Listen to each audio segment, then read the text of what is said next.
Hello, everyone. It's Raz, and we are back with Kleiner's Kravenarium, Chapter 2, A Box of Dreams. And this is Part 3. So it's Chapter 2, Part 3. It's just sort of like that. Cast is with me, the entire one. We're back together again, which we've been off for a little bit. It's that New Year, holidays, things of that nature. Some of us were building candles and having a lot of fun. But we're all back, and I want to say hello to everybody. Hello, everybody. Hello, everybody. Hello, everybody. There's that energy. Joel always brings it. He brings it hard at the very end. It just comes right up in there and anchors the team. I love that. On 3. Yay. Right. In team building, Joel is what we'd call a woo personality. Right. A woo. I'm a wooer. That's not. I think you spelled that wrong. It's WHORA. Isn't that how you're trying to spell that? You're a horror? Are you calling me a horror? Not as in a scary horror, but as in a man who chases whores. Or wow. Or, moving on. Moving on. Welcome back. We are picking up where we left off, which basically was the city of Glasgow, or the circus has finally got its permits. They're going to be coming on tomorrow during the evening. They'll probably be ready to go.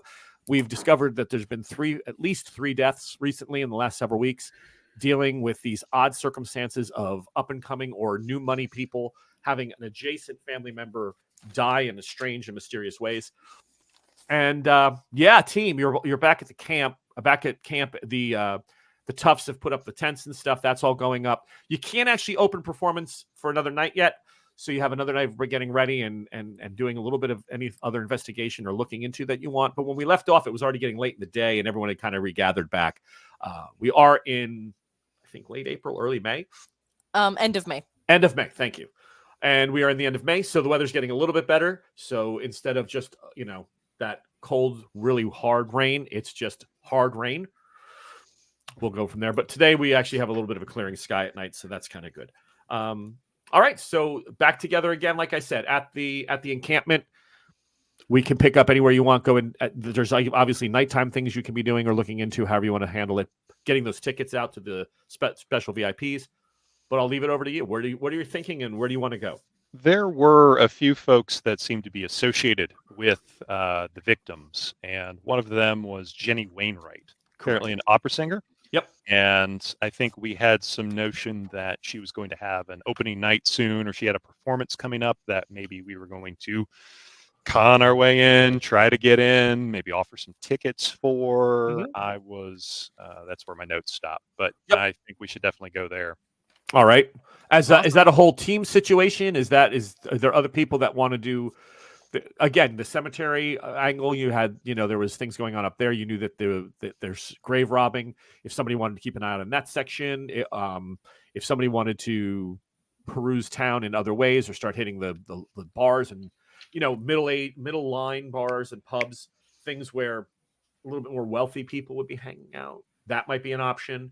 But totally your call. Is the whole team interested in going to the Jenny Wainwright performance and trying to nick up some tickets?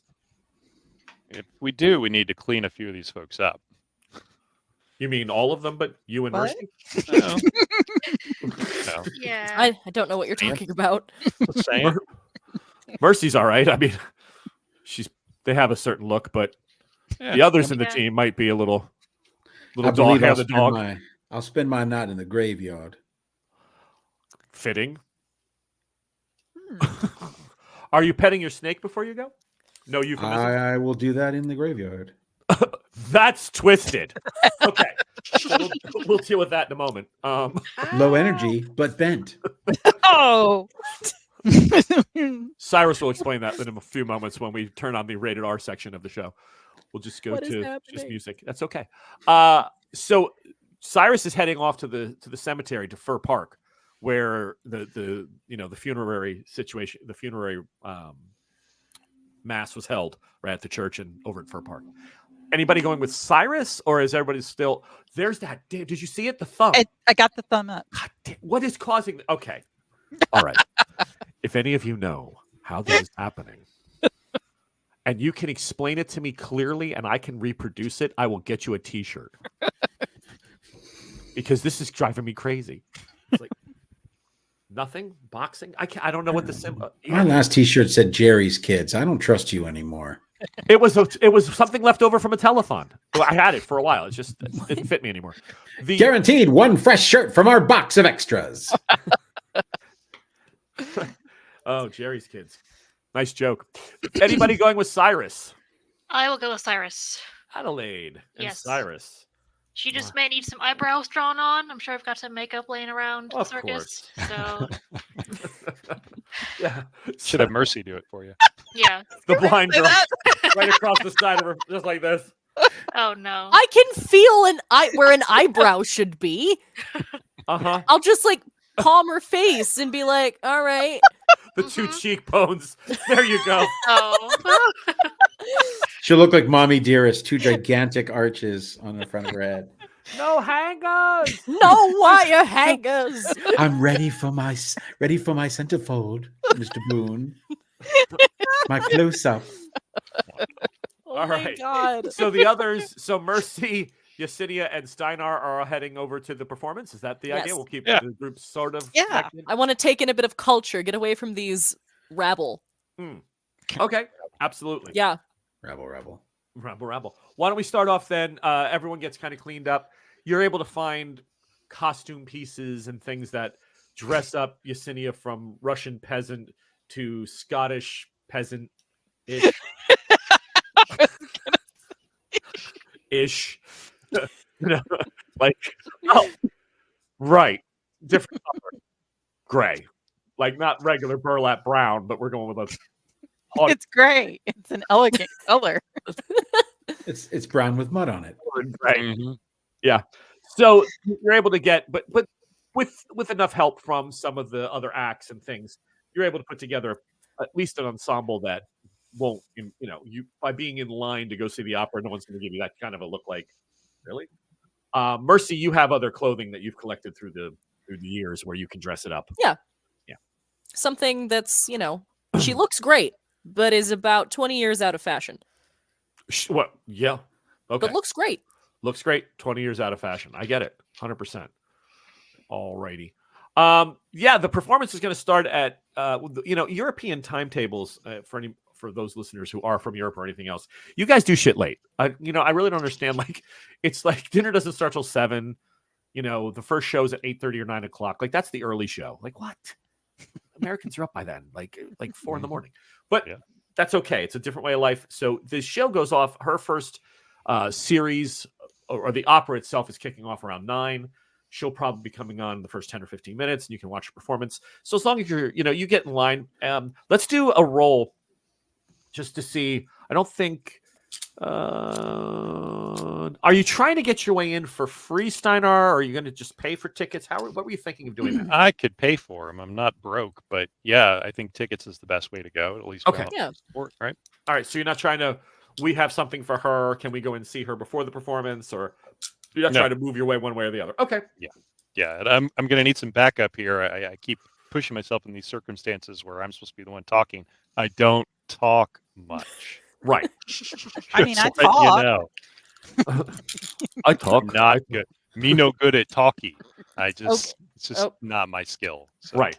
When the Eastern European immigrant with possessed dolls says, "I can handle this talking part," Yeah, and that's the second tier of talk in the team. That's we got a lot going on. pretty much. That's pretty good. Yeah, you So make which your way up to the window. accent am I supposed to use when I talk? But that's I don't know. Wow. The window they do have some seats available for the performance. They're pretty far back. That's fine. It's cheaper that Yeah. way. The three of you are able to get seats together, and you're in line. And sure enough, you're picking up some of the same names, some of the same conversation. And as a matter of fact, the funeral is a conversation. That's because it's still a buzz around the town. That Enid Coulter, what a poor thing. This is so tragic. I can't believe this happened to her. Father's broken-hearted. I can't imagine. You're just picking up a lot of that same information again while outside waiting for the doors to open in the theater. People are still arriving. And again, you're talking an opera. You're probably drawing middle class to upper right? You're not probably getting a lot of the proles. You're getting money at an opera. If it was a vaudevillian thing, I'd say, you get all types. But this is really more of an elitist crowd. So unless you're trying to mingle and specifically drop questions or anything else, Mercy is probably still name dropping and gathering. She's picking things up for later. Yep. But other than that, it would just be a matter of waiting for the theater. Is that okay? Let's mingle. Yeah. Yeah. I'll Okay. take Mercy's arm and we'll weave in and out of the crowd while they're waiting to be seated in the actual theater. Yeah. 'cause Is are they anybody milling talking? about- Does anybody want to talk about the circus as if they're not a performer in it, but may want to talk about hyping it up? Oh. Yes. Yes. Wait, I- who's did we determine, sorry Betty, did we determine who is going to be headlining tomorrow or no? It's you. You're the open. Ah, You're the first act that goes on that. why me? Because you're blind. No, No, you are. bad things keep happening to the headliners. But we did Welcome to indicate the that. show. Yeah. Yeah. Okay. All right.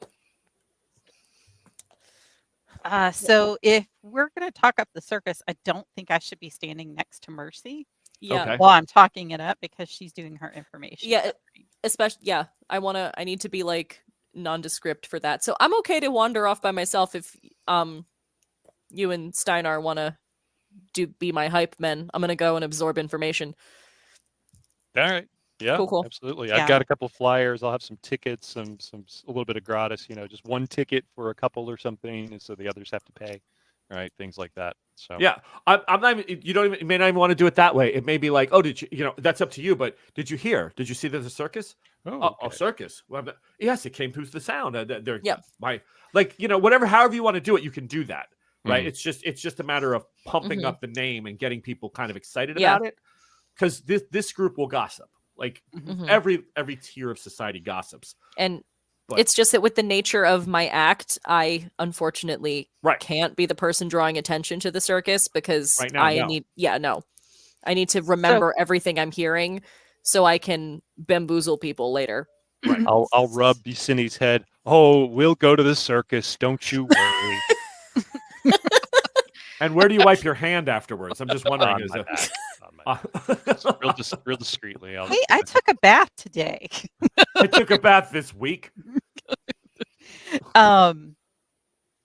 Is there like a powder room, like Yes, a of room course. where ladies? Okay, So, So once what the I- doors open, yeah, you can get into that stuff. Sure. yeah. So I want to go and make sure that I drop a few flyers, in places like that because, where they'll see it when they go to take their, break or Powder. whatever, powder their nose. It's not really what they do. They talk about the men. That yeah. And then when I meet back up with Steiner, then I'll be like, "Oh, please, Grandpa, can't we please go to the circus?" Nice. You earned Wow, that one. That was awesome. good. Yeah. All right. That's fine. That's fine. That was class. That was. I It found was. this flyer. Oh my gosh, it looks so fun. I've always wanted to go to the circus. Only if you do your chores, and then I'm gonna rub your head again, and then rub it along the wall where nobody can see it. Nice. Yeah. Anybody Oh my paying God. attention, right? Kids, right? Grandkids. Kind of motion down towards her, smile, act like I've got social skills. It's really creepy. It's really creepy. And all From, from the other side of the room, Mercy's just like, wow, I leave him alone for 45 seconds and this is what happens? right. Like, You really can't trust anybody these days. this is, oof. Yeah, I told you, you can't leave me alone. I don't know what part of that you didn't understand. I only said it about 9 times. I So, know. Mercy, you pick up another name. Hit me. It's Pruny Pinshaw's Okay. Preferred Pot. And a bunch of these people are talking about this really nice tea establishment in town that not only Enid, but also Ginny Wainwright frequents from time to time. And it's just, oh, are you going down to Prunies? And you're able to pick up the name, and it isn't a nice section of town, but it's another place where they tend to hang out, especially the women. The ladies like to go there for an afternoon tea, a morning tea sometimes. It just depends on when, because women will just, whenever they feel like having tea, they just go get tea. So yeah, Pruny Pinshaw's perfected pot is what it's called. And that's another one you can put away in your mind, for later use if you need to. Sounds like that's a fun place that we're gonna go tomorrow. Excellent. Okay. Because I want a scone and a nice cup of tea. And so you shall. Damn right. Ding. I get what I want.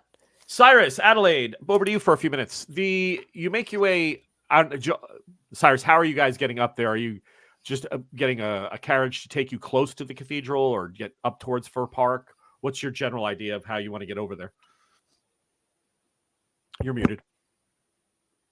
Still muted. You're muted. Okay. Well, it's probably easier when I'm not muted. Right. So the international symbol for muted is.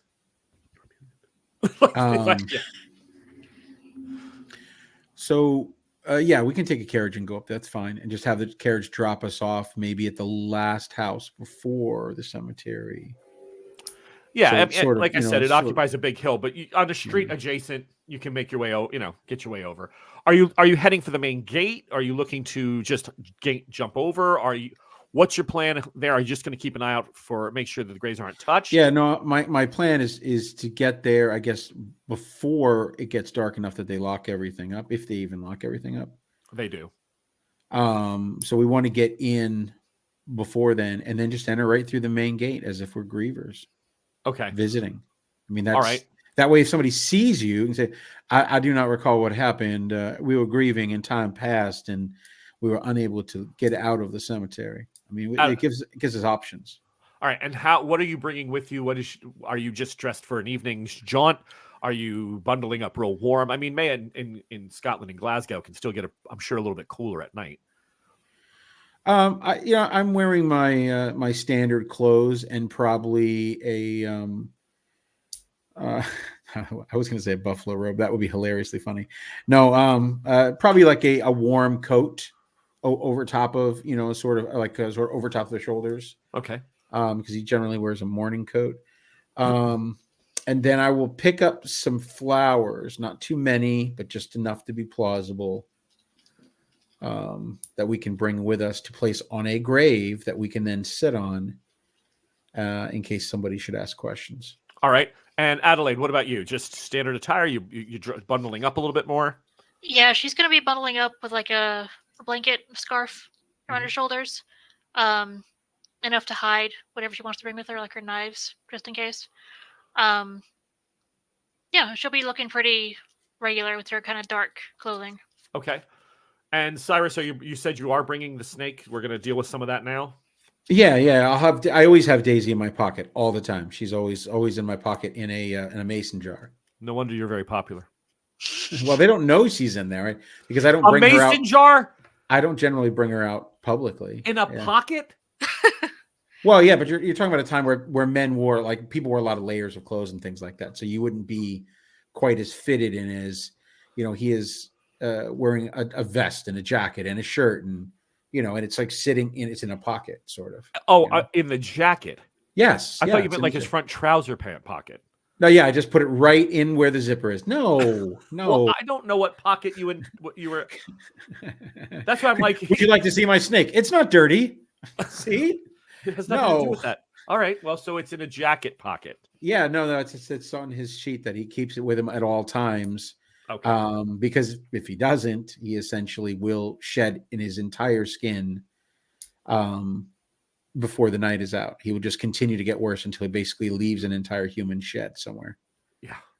That's I also sort of had it that after he does the ritual with the snake, that essentially his skin looks brand new again. Yeah, absolutely. Makes sense. But yeah, I thought I'd bring him along, and I thought if things get really boring, it might be something Adelaide might be interested in meeting Daisy. You never know. She seems like she has a rat, so She has a rat. She has the rat with her, of course, under her shawl.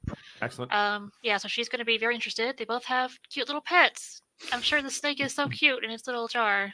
She is the child I never wanted. This is the gypsy curse I never asked for. The cemetery itself, yeah, as the sun starts to go down, you do, the church bell rings for 6 p.m. and you do see that people are definitely filing. The last of the mourners that are in your area are filing out. They're making their way out. Sun is going down. It's unless you're purposely hiding a little bit, there are several men that kind of walk the ground just shooing people out.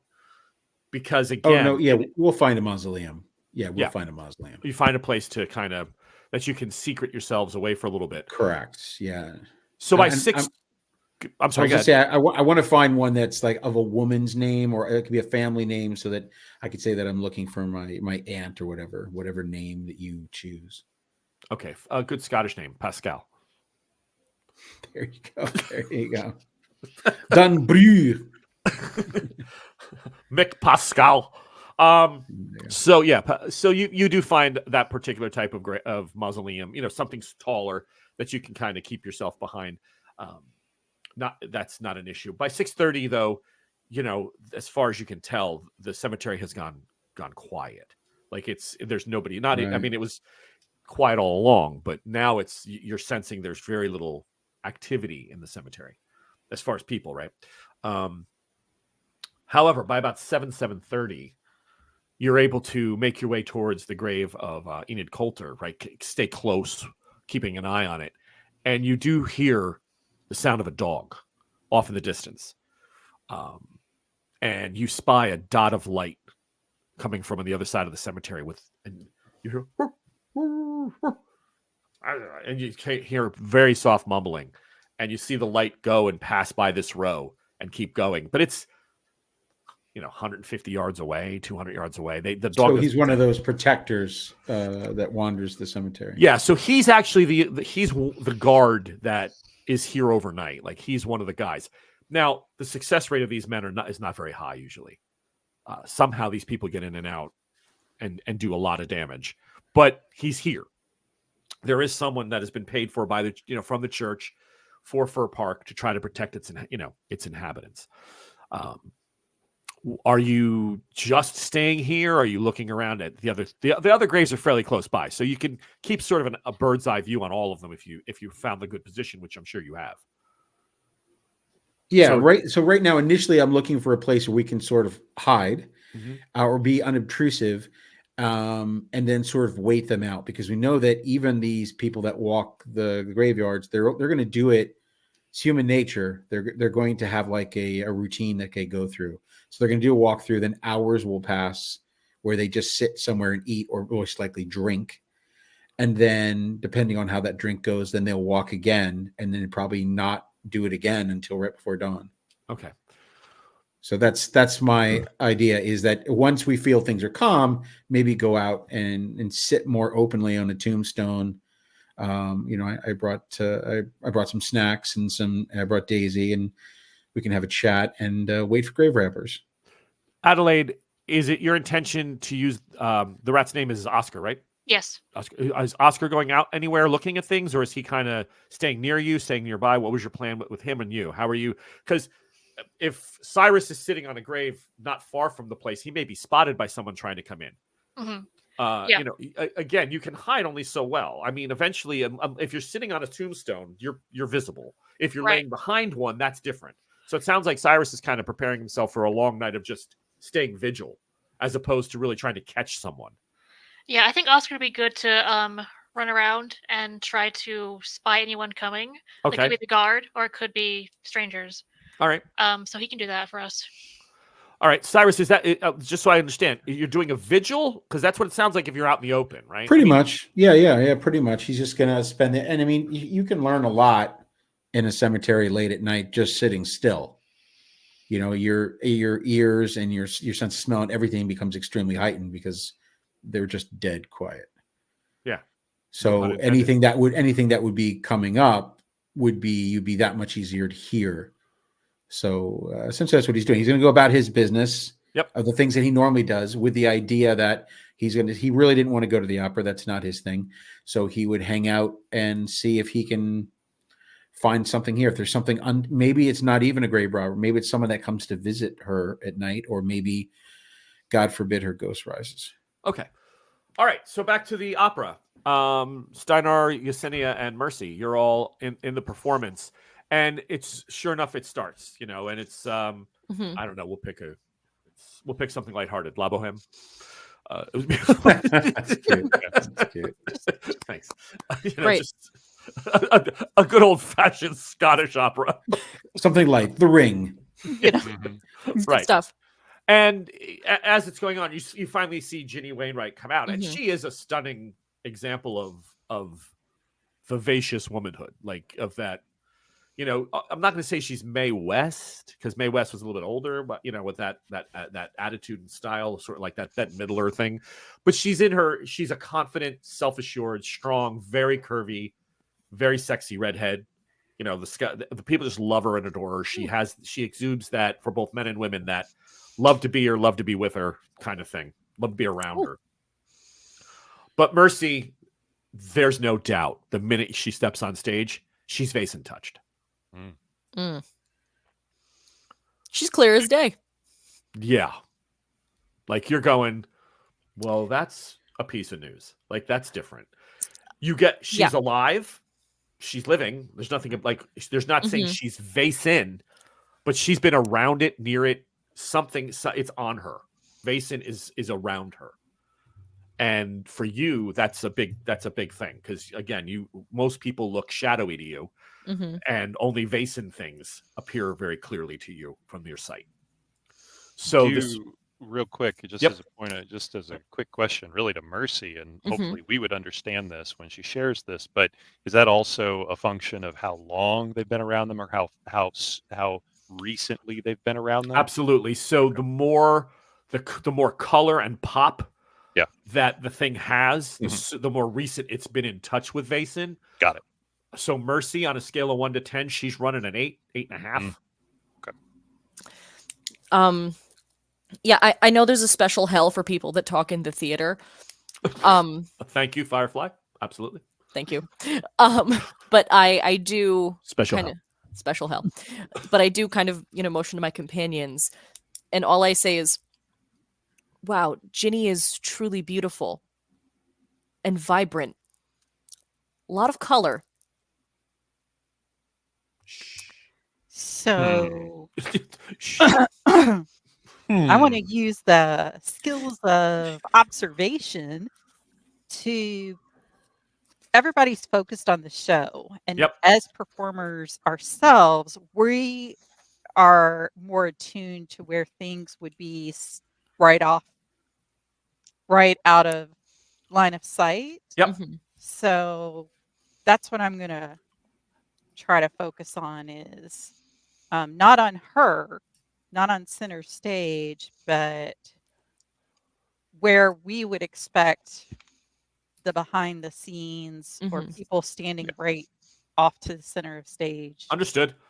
Yeah. All the crew, the stage crew, moving the props, pulling things in and out. Understood. Yeah. Right.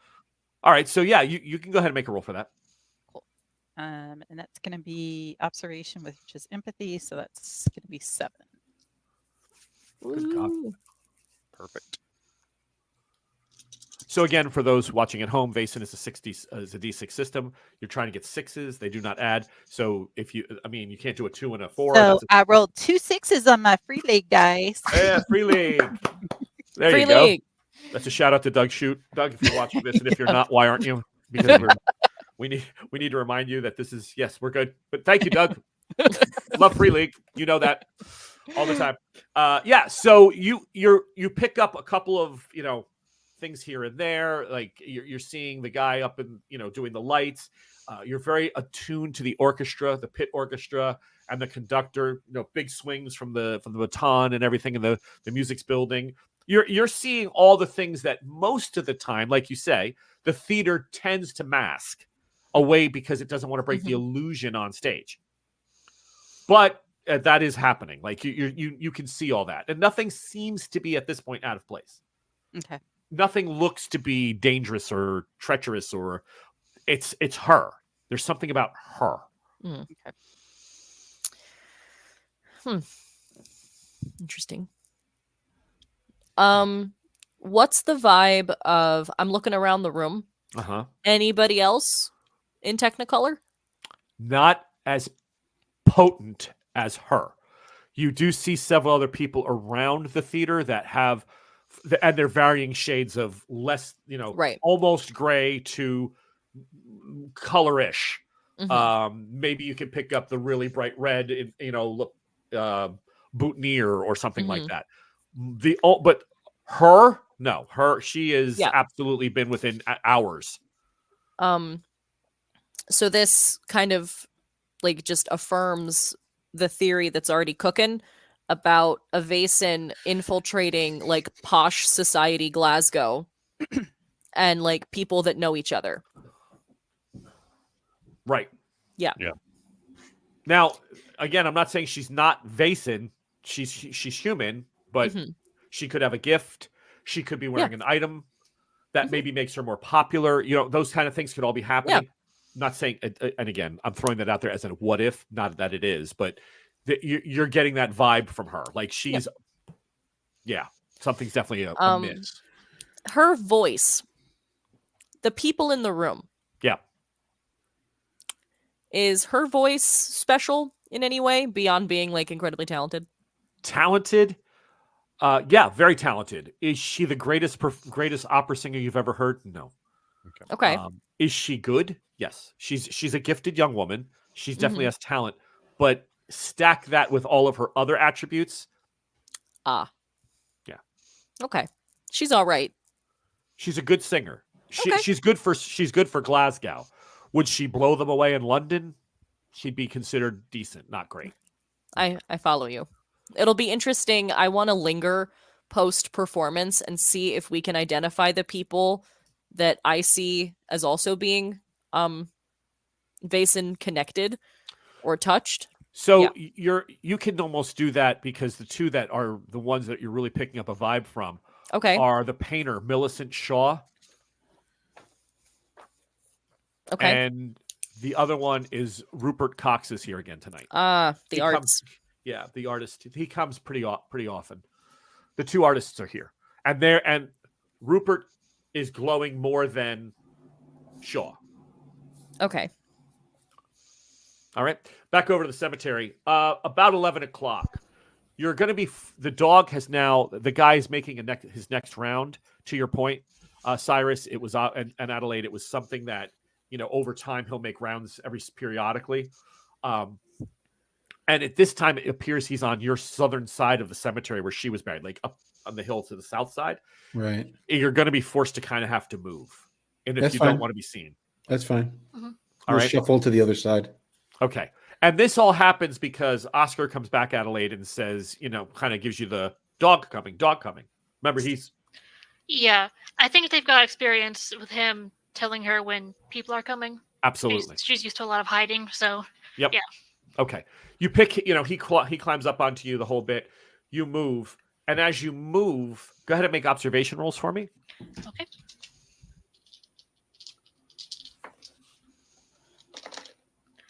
I got no successes. Okay. Cyrus. Observation phase. 1, 4. Okay. 2 6s. And he's 2 6s out of 4. Wow, that's a good job. All right, so Cyrus, you definitely see movement about 30 yards from you. Duck and like something move and duck, like drop flat about 30, 35 yards away. As the light and the dog are approaching. Okay. One second. The dog stops where you just were and is now making a ruckus. You sat there in that area a long time. Right, left the scent and everything. There's enough there. The dog's... It's a big old bloodhound. Just this big old hound. Bloodhound, probably not so much in Scotland. Some form of hound. Probably a mastiff, yeah. Yeah, a mastiff. Good, a much more violent dog. I like that. That's an English watchdog would be a mastiff. Right. Yeah. So, that kind of an animal, and it's going, and he's pulling it back. He goes, "Oh, don't be a fick and come on now. There's nothing here at all. Move on. Calls him Brutus. Brutus, come on, let's go, boy. And the dog won't let go. And Oscar is jumping all over you, like, let's go. This thing, it's smelling me. It's like, I think it's me. Like, Oscar's definitely a panic.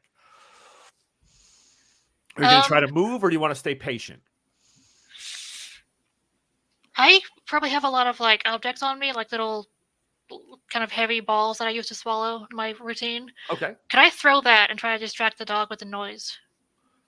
Yeah, absolutely. That's not a problem. Okay. She will throw it to the north side, away from where Cyrus saw somebody. Yeah. You throw it. It makes a clanking sound. And the guy's like, "Who's there? I'm armed, mind you." And he's holding onto the dog, holding onto the lamp, and he puts the lamp down, still trying to keep the dog in check, and pulls out a firearm. He goes, "I'm not kidding with you. I'm armed, and I'll take the shot. You're on private property. There's no sense hiding no more. Come on out." And he starts, he's trying to balance, and finally he lets the dog go. And the dog moves towards the sound. It breaks scent, and it ran towards the sound first. Okay. But that dog is off its lead. Yeah. I think while it's going that way, we should probably go the opposite way. Yeah. Okay. So let's make some stealth checks. Okay. And can I use hobo tricks because it's authority? Yeah. Okay. I get +2 to hiding from guards or The authority. man. Yeah. I like this. Man. Hobo tricks. I like Oh my that. god, I got no successes on that. That's 8 dice. And you got no sixes? No. Talk about a goddamn hobo trick. I know. The hobo trick is this. Over here. Okay, over here, hey. Hey, big dog. Wow. Hey, big dog. Bet you can't catch me running for the fence, big dog. That's crazy. I just popped. Well, you can't see it because of the thing. I just popped another 2 6s. 6, 6, a 1, and a 2. Woohoo. Well, that doesn't help you much, Adelaide. Helps Cyrus get away. So Cyrus, you're moving fairly quickly through around the stones and stuff and navigating well. Adelaide just busts a wheel, like shin goes onto a lower end tombstone, rolls the ankle up, shoe goes flying, and you hear and the sound is coming. Okay, I send Oscar away. I don't want Oscar to get hurt, so I send him towards Cyrus, actually. What an animal lover. You're about to get mauled by a mastiff, but it's Oscar, save yourself. Yeah. Priorities. It's not like the rat is going to save her. You don't know that. He could go like this. Yeah. I'm Nice. sorry, they have 3 fingers. Yeah. He has a So- couple, Tiny little. couple turtle friends that pop out from behind a tombstone. All right, initiatives. Here we go. Because I didn't expect it. I thought you guys were going to easily be able to sneak away and just keep a little quiet. Not Adelaide. My ankle.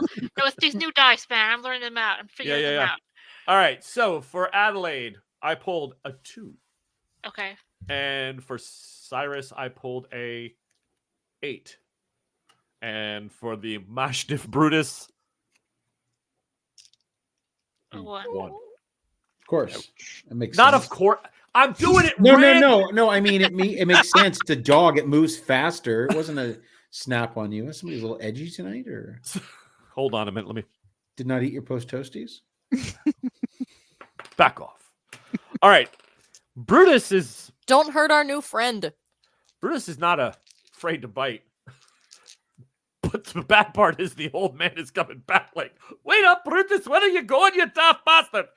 And Yeah. So Brutus comes ripping in and comes right at you. And his goal is really to just kind of knock you down and grab onto you. Mm-hmm. So we'll take that as a... You rolled your ankle. So normally you could use your fast action to dodge.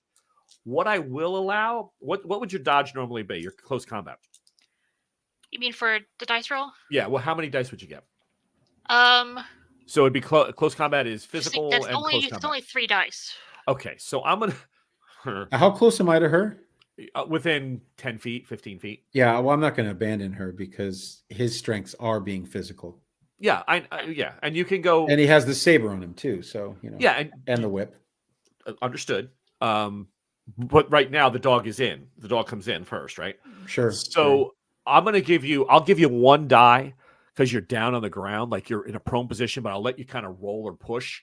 So for one, because I was going to cut it in half. So it'll round up for the player. Will be nice. It's facing. Okay. Roll 2 dice. If you get any 6s, that'll reduce any hits that I do to you. I do to you. Okay. No. Okay, Brutus. Yeah, Brutus hit 3 times. So Brutus definitely hits you. And the bite, I believe his bite is not going to be, he's trained to grab and hold and pin, not to just tear somebody's face off. Like a pack of dachshunds. Like 6 wiener dogs in that poor woman. So you're going to take 1 level of injury. Okay. But he's definitely crunching onto you. Yeah. Like that big body is just kind of holding you down.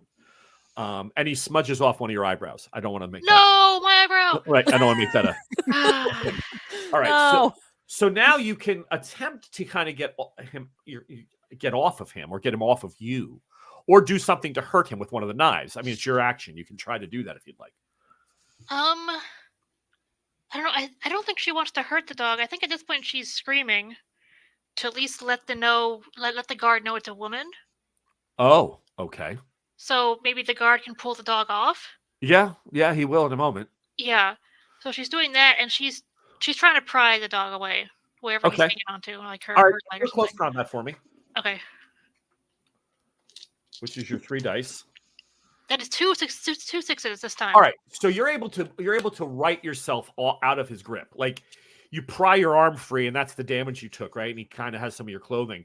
He's snapping, but he's not like snapping at your neck. He's just trying to overpower you and keep you from getting away. Like it seems like he's trained to, subdue, right, and hold. So yeah, he's not trying to, he's not giving that pit bull idea of grab the neck and roll with it like a crocodile. We're not getting any of that shit. All right, Cyrus, you're up. It's your action. You have the dog. The man you see the light coming, but he's still a distance. He's going to get there next turn. I will just try to pull the dog off of her. Physically, with just your strength, just a strength attack, not with a saber trying to swing. Yeah, I don't want to kill the dog. Okay. I mean, I can whip the dog with the thing. I can snap the dog. That would probably scare it off. Right. Sure. Okay. I can do that. Is that still close combat or whip? I would still consider that close combat. Okay. Chris, is that right? I mean, Chris, give me a nod. Close combat on a whip. I mean, it's within 3 feet. I wouldn't call that ranged. Yeah. Well, I mean, are you trying to whip the dog, or are you just trying to make the whip snap? I'm trying to whip like near the dog to scare the dog away, basically. Okay. So then you're just trying to, again, a flick on the ass from a whip is not going to hurt a dog. Correct. I mean, it's gonna right. Yeah, it's just going to scare it. Right. Yeah. That's all I want to do. All right. That's out of 8 dice, 2 6s again. Okay. So you made 2 successes. So yeah, you cracked the whip. Let me roll for the dog for a fear check. See if it breaks. I got no 6. Okay. So yeah, the dog lets go and kind of steps back and starts growling, and it looks like his training is that he's ready to lunge again. You there, hold up there now, don't go running away, I see you. And you hear the gun cock. Round 2. So I'm going to add the man's initiative. We know he can't be a 1 or a 2. He's after you, Joel. After Cyrus, he's a 9. Okay. So back to the top of the order, the dog is going to make a choice. Adelaide is trying to get up. It's still on Adelaide. So Adelaide. Now I'll say you're up and you can dodge. So you can get all 3 of your dice. Okay. Try to roll 6s. Oh, you may be okay on this one. No successes. Oh, not okay. Okay, the dog knocks you down again. You're at another level of injury. Oh my god. Yeah. Cyrus, you see the dog backed off, but again, it's 7-8 years of training, 6 years of training on this animal. It knows it wants to stop. Right. Cyrus, there's no doubt something just ran away next to you, not far, like about 30 yards in front because you were coming backwards. You just saw something bolt in the moonlight and take off. So there's definitely other people in the cemetery. Right. At least one, if not more. Back over. It's up to you now, Adelaide. You can try to wrestle free again. You can do. You want to send Oscar to scare the guy off. I don't know what you want to do. Oscar's not far away, but he's frantic seeing you get hurt. Because the guy's got a gun. We heard the gun cock. You heard a gun. Yeah, he's got a pistol. Yes. A revolver, yeah. I think she's mostly screaming like, "Stop! Help me! Please, sir, help me! I was just here to grieve," and she's just screaming for the dog. She could try to send Oscar to at least. Well, she wants the guy to come and get the dog. Okay, so just she really wants him to. Yeah, so Oscar's just going to stay with Cyrus. Oscar's like on Cyrus's shoulder by now.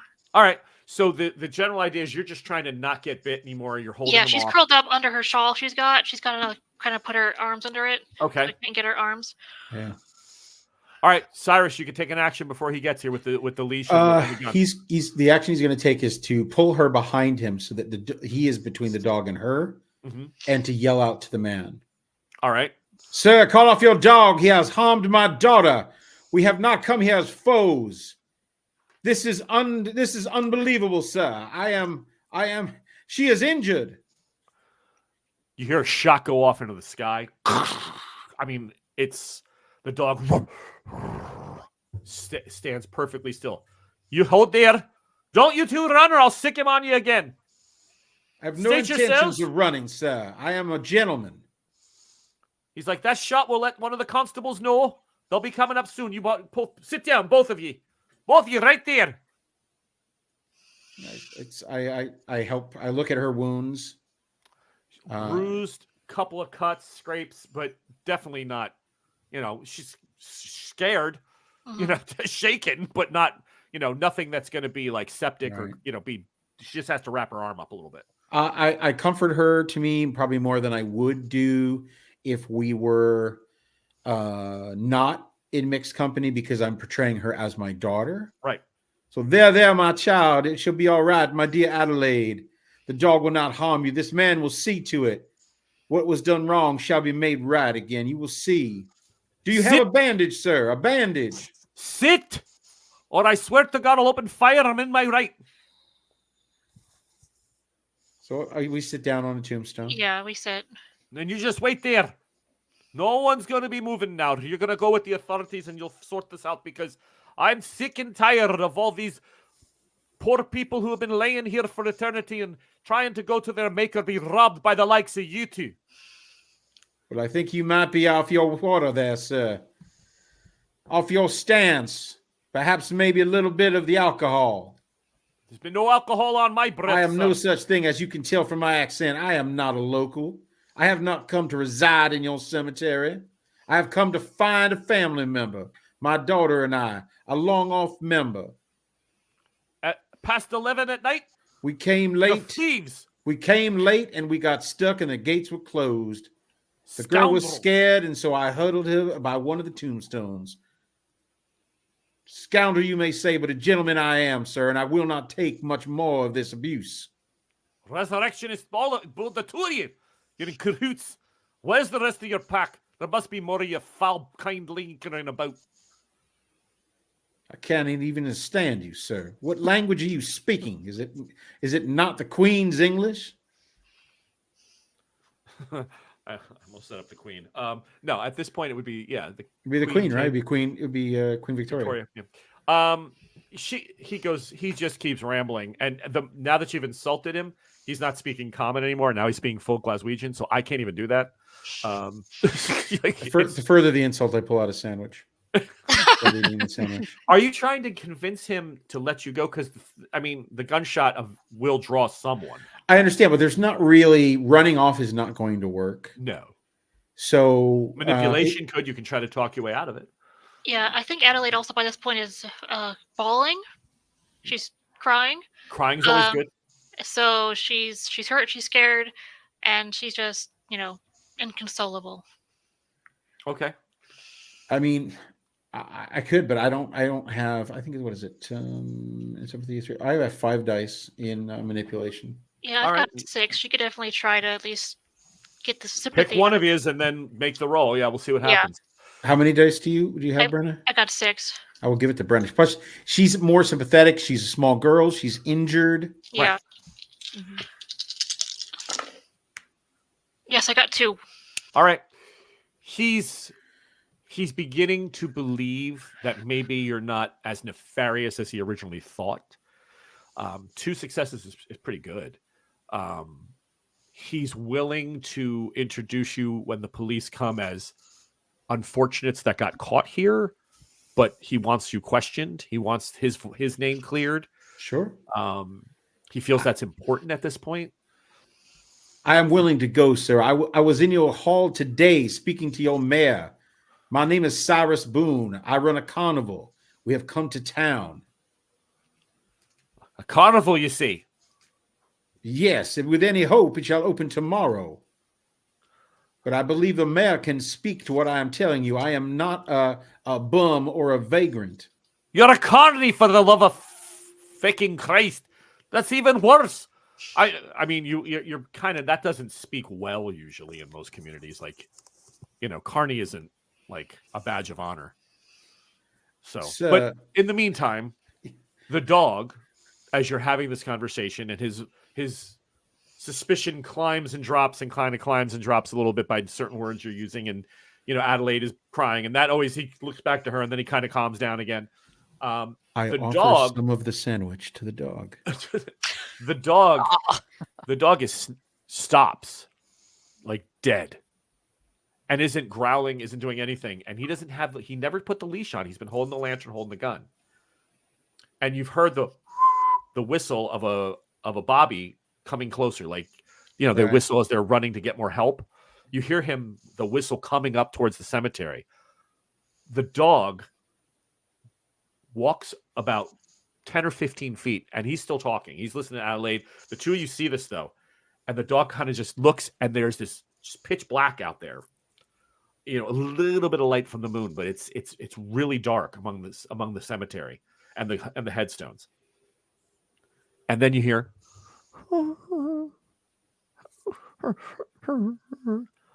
Brutus, and he looks back, and the dog is trembling, and the dog is just like looking, and there's nothing there that you can see, and it just goes and begins backing away very slowly. And that's where we'll call it for tonight. All right, so that is part 3 of Kleiner's Kravenarium, A Box of Dreams. I want to thank my players, and of course you who watch this both on Patreon and on our regular channel of Kleiners. We are considering, and I just want to talk this out for those people that are paying attention and watching these. We appreciate it. The videos have been slow. A lot of our people were podcast listeners. They love to listen on the way to work. They're entertained while driving. Sometimes YouTube is really tough on certain phones. It'll just shut off after a period of time if you're not on premium. So we're having people really, it's taken them a long time to get through the episodes. So we are debating taking Kleiner's Kravenarium back to a podcast. I'm not sure whether we should do that or just release both. We're kind of up in the air with it. So if you have any comments about it, or you want to talk about it, or leave something on Patreon for us, we'd love to hear about what you prefer as the platform. I'm willing to do what's best for the listeners that we currently have. Building the brand is important to us, but in all honesty, if we're not getting the people that love our shows already listening or comfortably listening, then what's the point? Because you've been here with us since Cthulhu and Kairos. So as a team, we're going to talk about it off air as well, but we have decisions to make going forward. This was an experiment. If it's not working well for those who listen, I'd rather make it just, if it's a podcast, who we are, that's who we are. I'm good with that. But that's for another day. But in the meantime, comments down below. Don't forget to like, share, subscribe. I want to thank my players as always, guys. Great job tonight. Hope everybody had a good time. This is where we're at, but there's definitely, you've picked up some important information again tonight. So I think the next one's going to be quite interesting. But from all of us here at the Bardic College, I want to say thank you. Here's our players. There's their names. They're very, very talented people. You can wave or say hi to them. And we're part of the Bardic College. And also, as you may or may not remember, we're part of a Sleepy Buddy Productions. So I want to show Sleepy Buddy. And that's it. So till next time, I want to say thanks, everybody, for watching and listening. Don't forget to like, share, subscribe, hit the button, and we'll talk next time. Good night, everybody. Good night. Good night.